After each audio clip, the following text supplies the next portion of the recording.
Hi friends, welcome to Adarsh kitchen. ಬನ್ನಿ friends, ಇವತ್ತಿನ ವಿಡಿಯೋದಲ್ಲಿ ಕುಷ್ಕ ರೈಸ್ ಮತ್ತು ಪನ್ನೀರ್ ಗ್ರೇವಿನ ಹೇಗೆ ಮಾಡೋದು ಅಂತ ನೋಡೋಣ. ಅದಕ್ಕಿಂತ ಮುಂಚೆ ನಮ್ಮ ಚಾನಲ್ಗೆ ಸಬ್ಸ್ಕ್ರೈಬ್ ಮಾಡಿರೋರು ಎಲ್ರಿಗೂ ಥ್ಯಾಂಕ್ಸ್. ಸಬ್ಸ್ಕ್ರೈಬ್ ಮಾಡದೆ ವಿಡಿಯೋನ ನೋಡ್ತಾ ಇದ್ರೆ ಈಗಲೇ ಸಬ್ಸ್ಕ್ರೈಬ್ ಮಾಡ್ಕೊಳ್ಳಿ. ವಿಡಿಯೋ ನೋಡಿದ್ಮೇಲೆ ಒಂದು ಲೈಕ್ ಮಾಡೋದನ್ನ ಮರಿಬೇಡಿ. ಸದಾ ಹೀಗೆ ಸಪೋರ್ಟ್ ಮಾಡ್ತಾ ಇರಿ. ಈಗ ಕುಷ್ಕ ರೈಸು ಮತ್ತು ಪನ್ನೀರ್ ಗ್ರೇವಿನ ಹೇಗೆ ಮಾಡೋದು ಅಂತ ನೋಡೋಣ. ನಾನಿಲ್ಲಿ 7 ಲೀಟ್ರ್ ಕುಕ್ಕರ್ನ ಇಟ್ಕೊಂಡಿದ್ದೀನಿ. ನಾನು ಕುಕ್ಕರ್ನಲ್ಲೇ ಕುಷ್ಕ ರೈಸ್ನ ಮಾಡ್ತಾ ಇದ್ದೀನಿ. ನಾನು ಒಂದು 4 ಜನಕ್ಕಾಗೋಷ್ಟು ರೈಸ್ನ ಮಾಡ್ಕೊತಾ ಇದ್ದೀನಿ.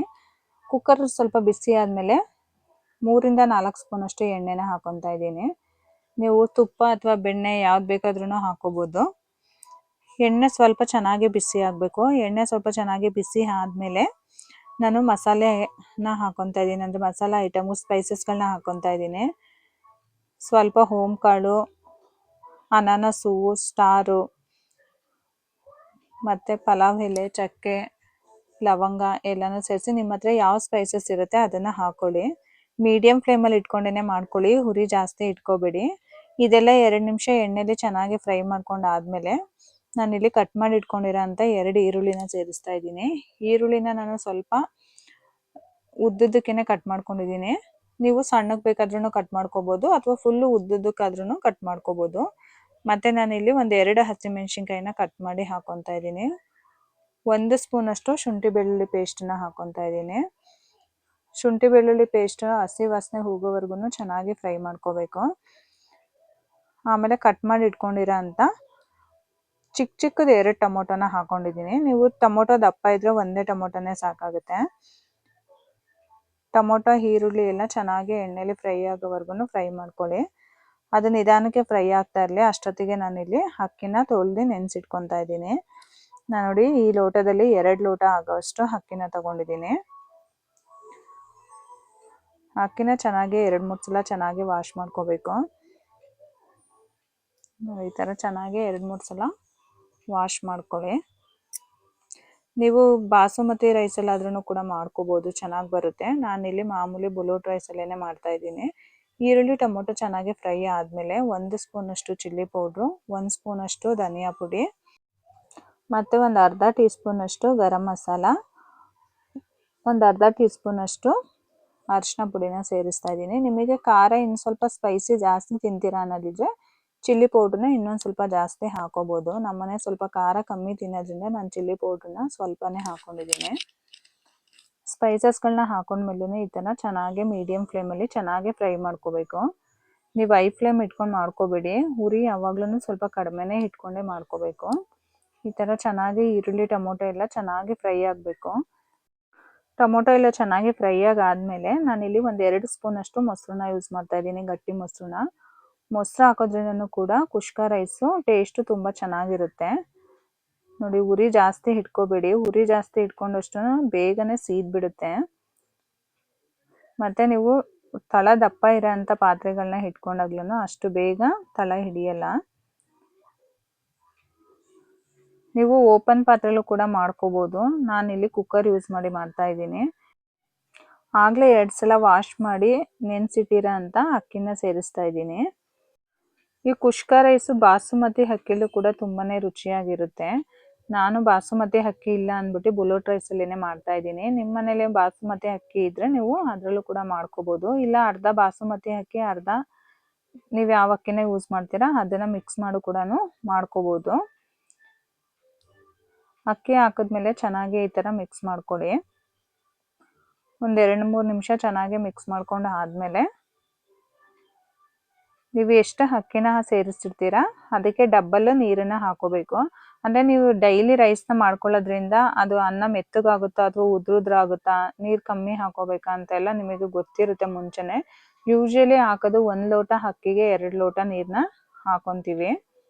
ನೀವೇನಾರ ಅನ್ನ ಸ್ವಲ್ಪ ಮೆತ್ತಗಾಗುತ್ತೆ, ಬೇಗ ಮೆತ್ತಗಾಗ್ಬಿಡುತ್ತೆ ಅನ್ನಂಗಿದ್ರೆ ಒಂದು ಸ್ವಲ್ಪ ನೀರನ್ನು ಕಡಿಮೆ ಹಾಕೊಳ್ಳಿ.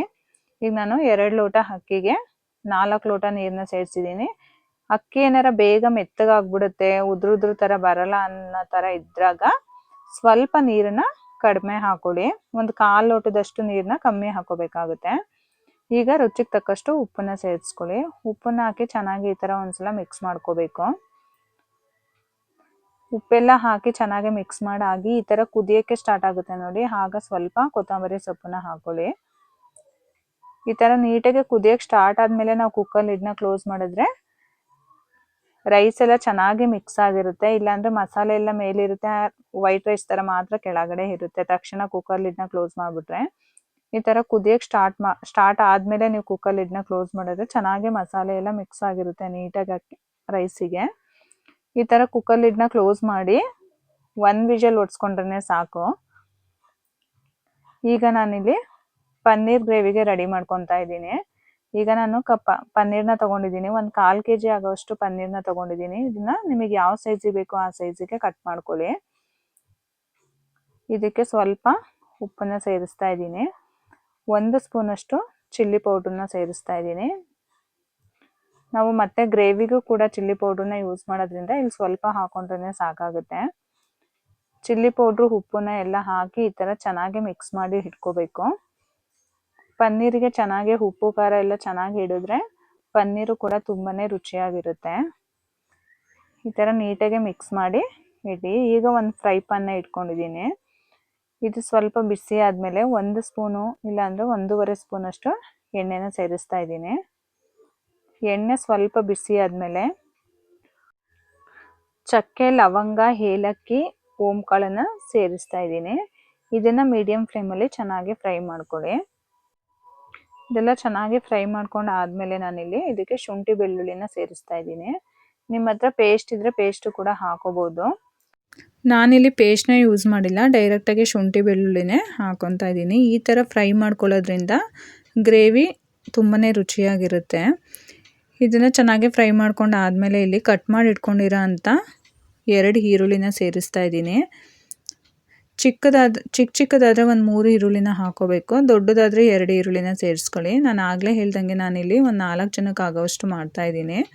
ಟೊಮೊಟೊನೂ ಕೂಡ 2 ದಪ್ಪ ಸೈಜಿನ ಟೊಮೊಟೊನ 2 ಸೇರಿಸಿದ್ದೀನಿ. ಚಿಕ್ಕ ಟೊಮೊಟೊ ಆದರೆ 3 ಟೊಮೊಟೊನ ಹಾಕ್ಕೊಳ್ಳಿ. ಈ ಥರ ಈರುಳ್ಳಿ, ಟೊಮೊಟೊ, ಶುಂಠಿ, ಬೆಳ್ಳುಳ್ಳಿ ಎಲ್ಲನೂ ಚೆನ್ನಾಗಿ ಈ ಥರ ಫ್ರೈ ಮಾಡ್ಕೋಬೇಕು.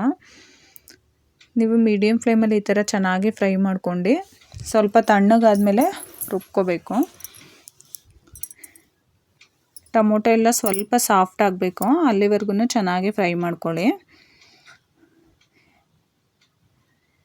ಈ ಥರ ಮಾಡ್ಕೊಳ್ಳೋದ್ರಿಂದ ರುಚಿನೂ ಕೂಡ ತುಂಬಾ ಚೆನ್ನಾಗಿರುತ್ತೆ. ನಾವು ಹೋಟೆಲಲ್ಲಿ, ರೆಸ್ಟೋರೆಂಟಲ್ಲೆಲ್ಲ ತಿಂತೀವಲ್ಲ ಅದೇ ರೀತಿ ರುಚಿ ಇರುತ್ತೆ. ಹೊರಗಡೆ ಎಲ್ಲ ತಿನ್ನೋದು ಆರೋಗ್ಯಕ್ಕೂ ಕೂಡ ಒಳ್ಳೆಯದಲ್ಲ. ಈರುಳ್ಳಿ, ಟೊಮೊಟೊ ಎಲ್ಲ ಚೆನ್ನಾಗಿ ಫ್ರೈ ಆದಮೇಲೆ 1 ಸ್ಪೂನಷ್ಟು ಚಿಲ್ಲಿ ಪೌಡ್ರು, 1 ಸ್ಪೂನಷ್ಟು ಧನಿಯಾ ಪುಡಿ, ಒಂದು ಅರ್ಧ ಟೀ ಸ್ಪೂನಷ್ಟು ಅರಿಶಿನ ಪುಡಿನ ಸೇರಿಸಿದ್ದೀನಿ. ಇದನ್ನು ಹಾಕೊಂಡು ಆದಮೇಲೆ ಚೆನ್ನಾಗಿ ಒಂದು 2 ನಿಮಿಷ ಈ ಥರ ಫ್ರೈ ಮಾಡ್ಕೋಬೇಕು.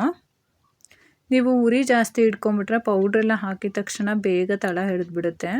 ಹಾಗಾಗಿ ಉರಿನ ಕಮ್ಮಿ ಇಟ್ಕೊಂಡೇ ಮಾಡ್ಕೊಳ್ಳಿ. ಈಗ ನಾನು ಕುಕ್ಕರ್ನಲ್ಲೇ ಮಾಡ್ಕೊತಾ ಇದ್ದೀನಿ. ನೀವು ಬಾಣಲಿಲಿ ಕೂಡ ಮಾಡ್ಕೋಬೋದು ಗ್ರೇವಿನ. ಕುಕ್ಕರ್ ಬಿಸಿ ಆದಮೇಲೆ ಒಂದು 3 ರಿಂದ 4 ಸ್ಪೂನಷ್ಟು ಎಣ್ಣೆನ ಹಾಕ್ಕೊಂಡಿದ್ದೀನಿ. ನೀವು ಎಣ್ಣೆ ಬದಲಿಗೆ ತುಪ್ಪ ಅಥವಾ ಬೆಣ್ಣೆ ಕೂಡ ಯೂಸ್ ಮಾಡ್ಬೋದು. ಎಣ್ಣೆ ಸ್ವಲ್ಪ ಚೆನ್ನಾಗಿ ಫ್ರೈ ಆದಮೇಲೆ 1-2 ಪಲಾವ್ ಎಲೆನ ಸೇರಿಸ್ತಾ ಇದ್ದೀನಿ.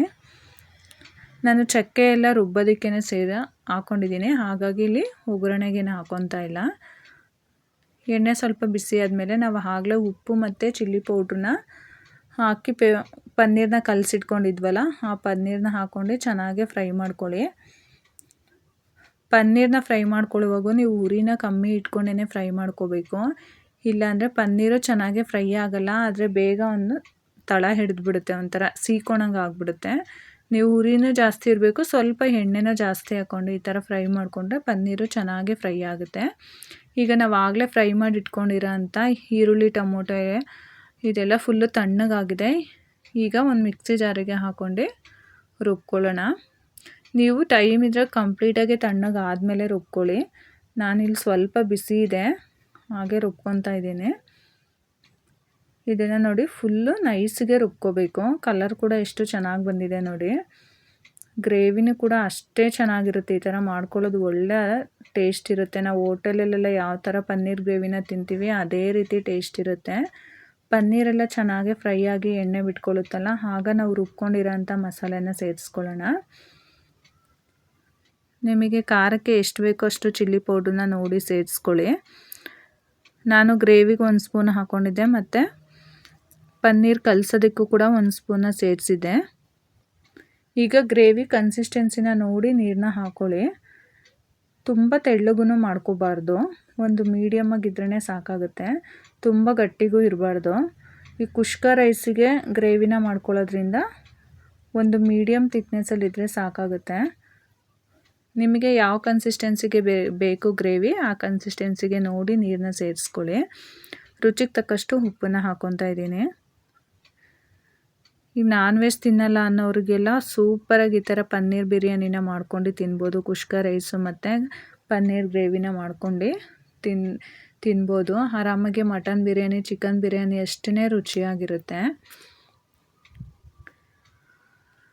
ಮಸಾಲೆ ಎಲ್ಲ ಚೆನ್ನಾಗೇ ಬೇಯಬೇಕು, ಹಸಿ ವಾಸನೆ ಹೋಗೋವರೆಗೂ. ಈಗ ನಾನು 1-2 ಸ್ಪೂನಷ್ಟು ಮೊಸರನ್ನ ಸೇರಿಸಿದ್ದೀನಿ. ಮೊಸರು ಹಾಕೋದ್ರಿಂದನೂ ಕೂಡ ಗ್ರೇವಿ ಟೇಸ್ಟು ಚೆನ್ನಾಗಿರುತ್ತೆ. ನೋಡಿ ಮಸಾಲೆ ಎಲ್ಲ ಈ ಥರ ಚೆನ್ನಾಗಿ ಕುದಿಯೋಕ್ಕೆ ಸ್ಟಾರ್ಟ್ ಆದಾಗ ನಾನು ಒಂದು ಅರ್ಧ ಟೀ ಸ್ಪೂನಷ್ಟು ಗರಂ ಮಸಾಲಾನ ಸೇರಿಸ್ತಾ ಇದ್ದೀನಿ. ಮಸಾಲೆ ಹಸಿ ವಾಸನೆ ಹೋಗೋವರೆಗೂ ಚೆನ್ನಾಗಿ ಬೇಯಿಸ್ಕೋಬೇಕು. ನೋಡಿ ಈ ಸಿಹಿ ಕನ್ಸಿಸ್ಟೆನ್ಸಿಲಿದ್ದರೆ ಸಾಕಾಗುತ್ತೆ ಗ್ರೇವಿ. ಇದು ಬೆಂದಮೇಲೆ ಇನ್ನೂ ಸ್ವಲ್ಪ ಗಟ್ಟಿಗಾಗುತ್ತೆ. ಲಾಸ್ಟಿಗೆ ನಾನಿಲ್ಲಿ ಸ್ವಲ್ಪ ಕಸ್ತೂರಿ ಮೇಥಿನ ಸೇರಿಸ್ತಾ ಇದ್ದೀನಿ. ಇನ್ನೇನು ಸ್ವಲ್ಪ ಗ್ಯಾಸ್ನ ಆಫ್ ಮಾಡ್ಕೊತೀರಾ, ಗ್ರೇವಿ ಎಲ್ಲ ಚೆನ್ನಾಗಿ ಬೆಂದಿದೆ ಅಂದಾಗ ನೀವು ಕಸ್ತೂರಿ ಮೇಥಿನ ಸೇರಿಸ್ಕೊಂಡು ಒಂದು 2-3 ನಿಮಿಷ ಬೇಯಿಸಿದ್ರೇ ಆ ಫ್ಲೇವರ್ ಎಲ್ಲ ಚೆನ್ನಾಗೇ ಬಿಟ್ಕೊಳ್ಳುತ್ತೆ. ಈಗ ಕಟ್ ಮಾಡಿ ಇಟ್ಕೊಂಡಿರೋ ಅಂಥ ಸ್ವಲ್ಪ ಕೊತ್ತಂಬರಿ ಸೊಪ್ಪನ್ನು ಸೇರಿಸ್ತಾ ಇದ್ದೀನಿ. ಈ ರೀತಿ ಒಂದ್ಸಲ ನೀವು ಕುಷ್ಕ ರೈಸು ಪನ್ನೀರ್ ಗ್ರೇವಿನ ಮಾಡಿ ನೋಡಿ, ಮನೆ ಮಂದಿ ಎಲ್ಲ ತುಂಬಾ ಇಷ್ಟಪಟ್ಟು ತಿಂತಾರೆ. ಮತ್ತೆ ಮತ್ತೆ ಮಾಡಿ ಇದೇ ಥರ ಅಂತ ಕೇಳ್ತಾ ಇರ್ತಾರೆ, ಅಷ್ಟು ರುಚಿಯಾಗಿರುತ್ತೆ ಟೇಸ್ಟು. ನೋಡಿ ಗ್ರೇವಿ ಕನ್ಸಿಸ್ಟೆನ್ಸಿ ಕರೆಕ್ಟಾಗಿದೆ, ಗ್ರೇವಿ ಕೂಡ ಚೆನ್ನಾಗೇ ಬೆಂದಿದೆ. ಈಗ ನಾನು ಗ್ಯಾಸ್ನ ಆಫ್ ಮಾಡ್ಕೊತಾ ಇದ್ದೀನಿ. ಆಗಲೇ ನಾನು ಕುಷ್ಕ ರೈಸಿಗೆ ಇಟ್ಟಿದ್ನಲ್ಲ, ಅದು ಒಂದು ವಿಷಲ್ ಆಗಿ ಕುಕ್ಕರ್ ಫುಲ್ಲು ತಣ್ಣಗಾಗಿದೆ. ಈಗ ಕುಕ್ಕರ್ ಲಿಡ್ನ ಓಪನ್ ಮಾಡ್ತಾ ಇದ್ದೀನಿ. ನೋಡಿ ಕುಷ್ಕ ರೈಸು ಕೂಡ ತುಂಬಾ ಚೆನ್ನಾಗಿ ಬಂದಿದೆ, ಕಾಣಿಸ್ತಿದೆ ಅಲ್ವಾ, ಒಳ್ಳೆ ಕಲರ್ ಬಂದಿದೆ. ಮತ್ತು ರೈಸು ಕೂಡ ತುಂಬ ಉದ್ರುದ್ರಾಗಿ ಚೆನ್ನಾಗಿ ಬಂದಿದೆ. ನೋಡಿ ನಾನಿಲ್ಲಿ ಬುಲೋಟ್ ರೈಸ್ನ ಯೂಸ್ ಮಾಡಿದ್ದೆ, ತುಂಬಾ ಚೆನ್ನಾಗಿ ಬಂದಿದೆ. ನೋಡಿ ಸ್ವಲ್ಪ ಕೂಡ ಮೆತ್ತಗೂ ಆಗಿಲ್ಲ, ಉದ್ರುದ್ರಾಗಿ ಚೆನ್ನಾಗಿ ಬಂದಿದೆ. ಬಾಸುಮತಿ ರೈಸಲ್ಲಿ ಮಾಡಿದ್ರೂ ತುಂಬಾ ಚೆನ್ನಾಗಿರುತ್ತೆ. ನೋಡಿ ಎಷ್ಟು ಚೆನ್ನಾಗಿ ಬಂದಿದೆ, ಕಲರ್ ಕೂಡ ಒಳ್ಳೆ ಕಲರ್ ಬಂದಿದೆ. ಮಕ್ಕಳಿಗಂತೂ ತುಂಬಾ ಇಷ್ಟ ಆಗುತ್ತೆ, ಎಸ್ಪೆಷಲಿ ಮಕ್ಕಳೆಲ್ಲ ಪನ್ನೀರ್ನ ತುಂಬಾ ಇಷ್ಟಪಡ್ತಾರೆ. ಹಾಗಾಗಿ ಈ ಥರ ಒಂದು ಸಲ ಕುಷ್ಕ ರೈಸು ಮತ್ತು ಪನ್ನೀರ್ ಗ್ರೇವಿನ ಮಾಡಿಕೊಡಿ. ಯಾವ ಬಿರಿಯಾನಿಗಿಂತನೂ ಟೇಸ್ಟು ಕಡಿಮೆ ಇರೋದಿಲ್ಲ ಇದು. ನೀವು ಒಂದು ಸಲ ಮಿಸ್ ಮಾಡದೆ ಈ ರೆಸಿಪಿನ ಟ್ರೈ ಮಾಡಿ, ಹೇಗಿತ್ತು ಅಂತ ಕಮೆಂಟ್ ಮಾಡಿ ತಿಳಿಸಿ. ವಿಡಿಯೋ ನೋಡಿದ್ಮೇಲೆ ಒಂದು ಲೈಕ್ ಮಾಡೋದನ್ನ ಮರಿಬೇಡಿ. ವಿಡಿಯೋ ಇಷ್ಟ ಆಗಿದ್ರೆ ನಿಮ್ಮ ಫ್ಯಾಮಿಲಿ ಫ್ರೆಂಡ್ಸಿಗೂ ಶೇರ್ ಮಾಡಿ. ಮತ್ತೆ ಒಂದು ಹೊಸ ರೆಸಿಪಿ ಜೊತೆ ಮುಂದಿನ ವಿಡಿಯೋದಲ್ಲಿ ಸಿಗ್ತೀನಿ. Thank you for watching. ಈ ವಿಡಿಯೋ ನಿಮಗೆ ಇಷ್ಟ ಆಗಿದ್ರೆ ಲೈಕ್ ಮಾಡಿ, ಶೇರ್ ಮಾಡಿ, ಸಬ್ಸ್ಕ್ರೈಬ್ ಮಾಡಿ, ಮತ್ತೆ ಬೆಲ್ ಹೊಡೆಯೋದನ್ನ ಮರಿಬೇಡಿ.